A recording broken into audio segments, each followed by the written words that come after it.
Good morning, good afternoon, good evening, folks. Michael Zuber, one rental at a time. We have a critical topic that we need to get through.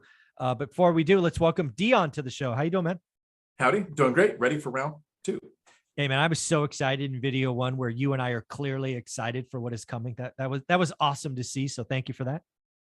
No, thank you. And the thing I want to be cautious with is anytime you talk about the benefits of financial freedom or building generational wealth and being in the middle of having that generational wealth, is to understand the people that aren't there yet or aren't even trying to get there. Because the mass number of people are doing the 40 for 40 for 40 plan. Yeah, no kidding. Yeah. Work 40 hours for 40 years to live on 40%. Not my choice. Not what I wanted to do.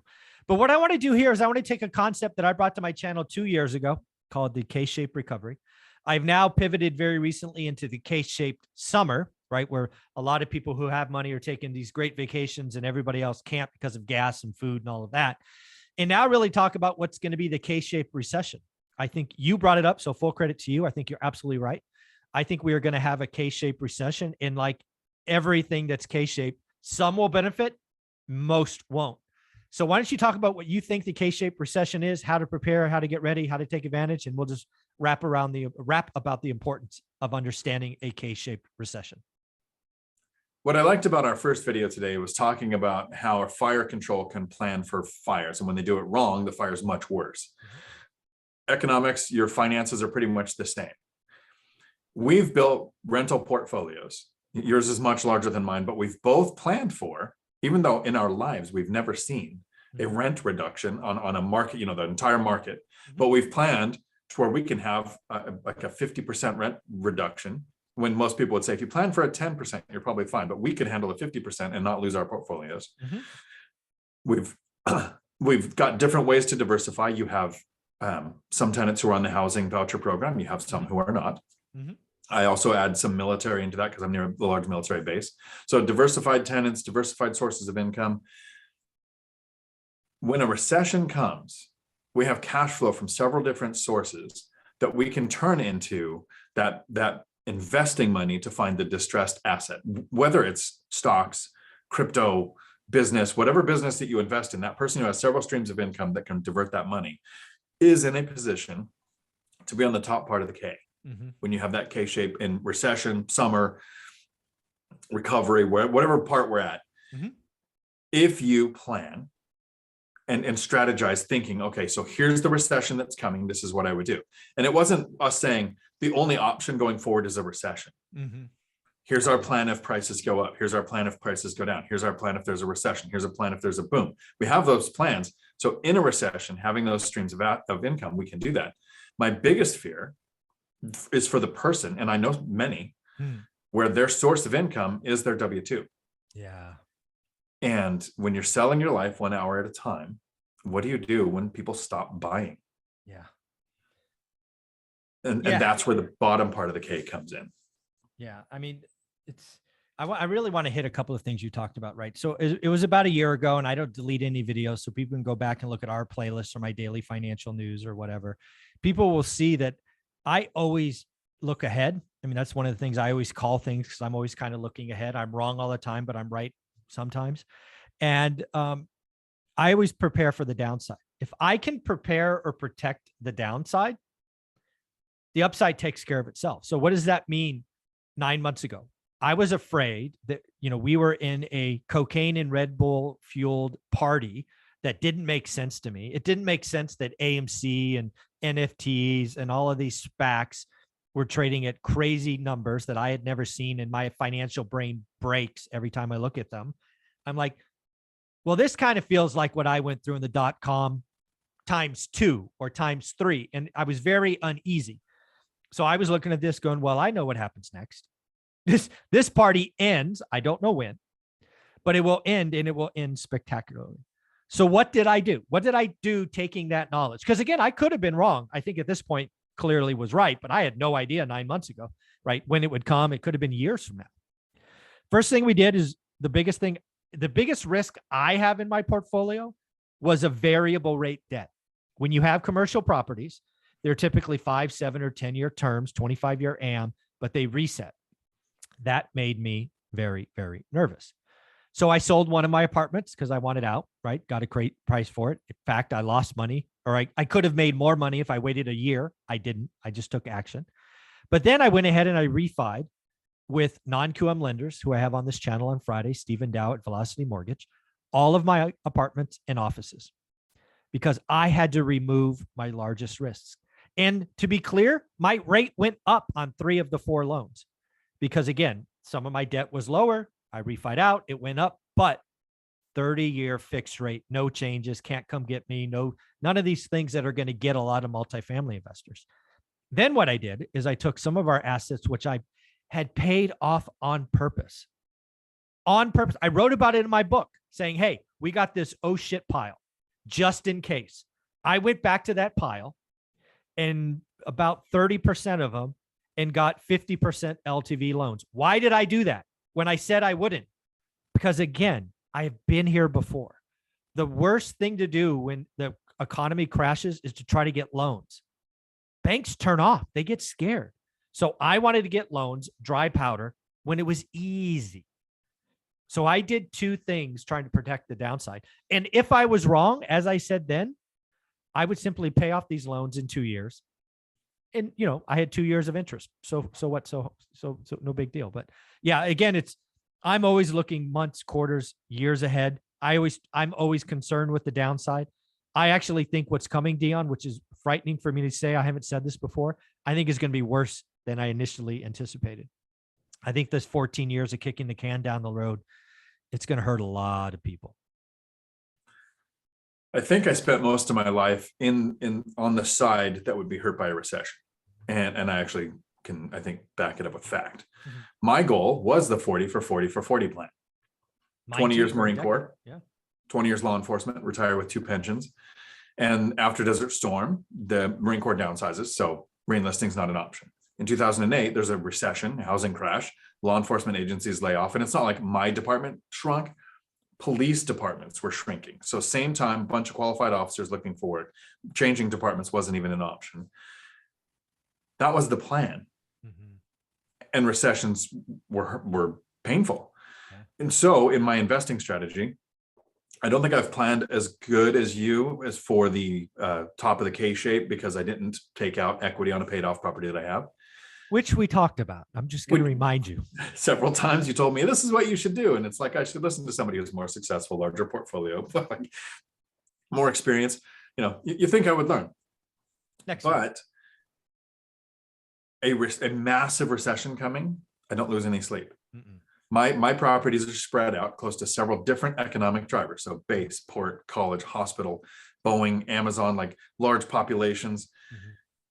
To where so many cascading things would have to happen to impact my portfolio on a large enough scale to make me nervous that we would have way more problems than paying mortgages at that point. Yeah. And then the diversified tenant base, some working, some Section 8, some military, to where a pandemic, a prolonged government shutdown, a stock market crash, a recession. I built the portfolio doing that, and I'm trying to create content to help other people do that. So when you're first starting out, I don't suggest buying a 20-unit apartment complex with flexible debt, because in 7 or 10 years, who knows what the economy is going to look like, what your rent rolls are going to look like. Your NOI might not be right. Mm-hmm. So just, even Grant Cardone says, for a while he said, if it doesn't have 16 units, it's not worth looking at. Finally, in the last 6 months or so, he started to say, I started with single family. So maybe that's how you start. And then this is how you scale from there. He just mentions it in a couple of videos. It's not his main thing anymore, but so many people were calling him out saying, you're saying to do this, but that's not how you started. Yeah. That's fair. Yeah. So think diversification from starting. And that first cash flowing asset that you acquire is diversifying your streams of income. Absolutely. It's not just your job. Now you're adding that. And then your next one, maybe it's not really close to that. And I'm not saying pick another market, but maybe it's 5 miles away, 10 miles away, mm-hmm. close to other businesses with tenants drawn from different sources. Yeah. So if one company does massive layoffs, you have 1 or 2 units not paying. Yeah. And then to quickly jump in before someone attacks me in the comments and says, but because here's the defense with always buying 10 or 20 units first to start out. Sure. So if you have a 10-unit complex, they say, if you have 1 unit empty, you have 9 units paying. So that's the reason they say 10 is better. course. you have adjustable rate, you're going to have a loan reevaluation period unless you figure out how to get Stephen Dow to do fixed rate debt. Mm-hmm. The amount of money that it took to get the 10-unit apartment complex, that amount of money down, because it's a commercial loan, probably took 25 to 35% down. Probably 30 to 35. Would not be one single family house or one duplex. It would be 5 duplexes or 4 duplexes. Well, let me, so in the same, go ahead. Let me give you more ammunition, because I'm lucky enough to be in a situation where I can talk facts. I have both of these, and I've had them for decades, and I've had them through recessions. Let me be very, very clear. Rent collection in multifamily properties will be undoubtedly worse in an apartment than a house. How can that be? How can I say that? Well, again, first, I have actuals. I have reports from over a decade of doing this. The deal is, once you get in a house, you don't want to go backwards. Second, it should be obvious, but I'll state it anyway. Houses are bigger than apartments. Why is that important? In a recession, you are very likely going to get roommates before you step down from a house to an apartment. If you're in an apartment, you are going to drag that out because you're not going to go to a house. You're going to go back to mom and dad, right? So that's kind of the history. So these people talking about bigger is better, it's not true. It's true sometimes. It's not always true. And I got to tell you, in a recession, my rental collection on houses will be far better than apartment buildings. Far better. Might be double digits better, meaning 10% or more. Probably more like 8, but it could be 10% better. And that's significant. Thank you for that. Because I do like having what you called it, ammunition, to defend the position. Mm-hmm. I don't care when I run into somebody like Cody Davis and Christian, they're killing it, right? 100 units. Christian just turned 30. Cody, I think, is turning 22. So like, that's their plan, their strategy. It's working great. And there were people who can duplicate what they're doing. Sure. For me, I was more into stability and planning for the recession than growing a massive portfolio, at least in the beginning. Who knows what's going to happen in the next 10 years? Who knows? Things, as soon as I one day don't have a job, I have no idea if I might start looking at creative financing and growing or scaling or downsizing. It could go either way. You could go either way. Yeah. But so the key to surviving a K-shaped recession is kind of 2 steps, would you say? Step 1, kind of that, I don't know what it's called in the middle of the K, the pivot or the inflection point, whatever it's called. I'm sure it's called something. Somebody could you tell me in the notes below what that's called. I'll call it an inflection point. Is getting prepared or recognizing. Is that kind of the first step? Yeah. Being prepared and investing, expecting a K-shape in recession, recovery, the summer. I mean, all of the different ways that you can either go up or down by the choices we make. Yeah. And then the other one is assets. And even Ray Dalio's getting beat up pretty good, or not really beat up. He's getting a lot of questions. Cash is trash, all of that stuff. Yeah. He said, cash is trash. Stocks are worse. Right. That's what Ray Dalio, right? One of the largest hedge fund managers ever. Cash is trash. Stocks are worse. And we already know what his crypto thoughts are. Probably even worse. But he's like, well, what do you do? He's like, well, in the 1970s, you bought hard assets. You bought a home, 30-year fixed rate debt. I'm like, God, this guy must have seen my 52-year report. So, again, you got to buy hard assets. I have a shirt that says, I use inflation to get rich. Ask me how. It's that simple, right? Fixed rate debt, cash flow day one. Don't bet on appreciation. Don't get over leveraged, one at a time. Make sure every deal is better than the last. Just take advantage of what's coming. When someone like that says cash is trash, it's a catchy headline and it gets a lot of views. I totally understand it. To clarify from my perspective for the people who watch our content, if you're saving cash for the idea of just having cash, that's trash. Yep. But if you're saving cash, and as your ability to make a down payment, have money for closing costs, immediate repairs, and your amount of reserves grows, you're hunting every day for that next great deal, then cash is only trash if you don't plan on investing it. Yeah. Amen. Yeah. Cash for me, and this whole inflation at 8%, to me, that cost, which 8% is real, right? Depreciation. My buying power is going down 8%. I consider it an option price on opportunity, because one of the things, again, being prepared for a recession and what is coming, I have learned over and over and over again, the people with cash get the deals. So I'm going to be that buyer like, oh, really? You think your thing's worth 200? I'm going to give you 125. Well, I need 200. Well, I'll go somewhere else. Oh, okay. How about 150? No, I said 125. Okay. 125. Right? It's just this. I've been here before. That's how it goes.